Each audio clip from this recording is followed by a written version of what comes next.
This week, as part of MTN's series on contested statewide primary election races, we're examining the crowded field vying for Montana's open U.S. House seat. Chief Political Reporter Mike Dennison has more.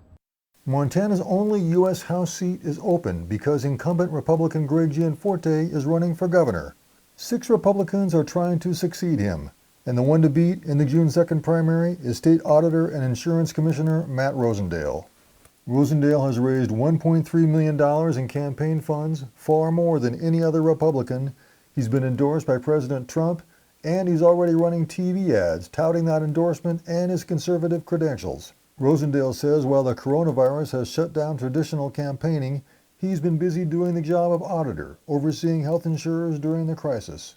I am thoroughly convinced that as long as I do a good job at the office that the people of Montana elected me for, that they will continue to give me the support that they have previously and push me forward as the nominee for United States Congress. But his primary opponents note that Rosendale lost the 2018 race to Democratic U.S. Senator Jon Tester despite a Trump endorsement, and say he's not the best GOP bet to retain this seat.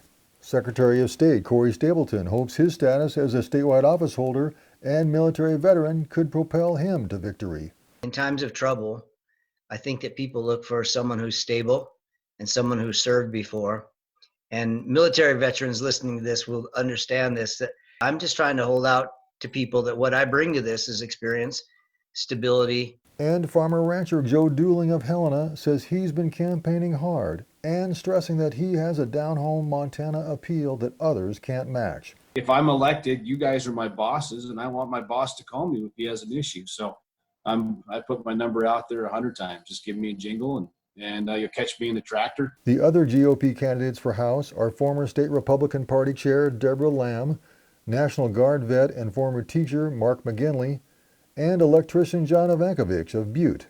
Lamb calls herself the grassroots candidate and says gender won't be an issue if she's the Republican opposing the likely Democratic nominee, Kathleen Williams.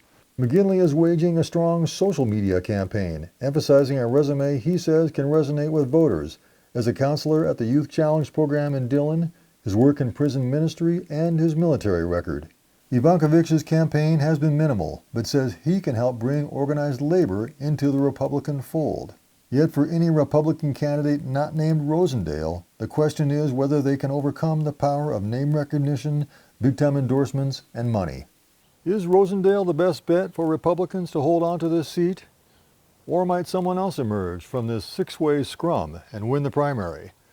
GOP voters start deciding this weekend when mail ballots go out. Reporting from Helena, Mike Dennison, MTN News.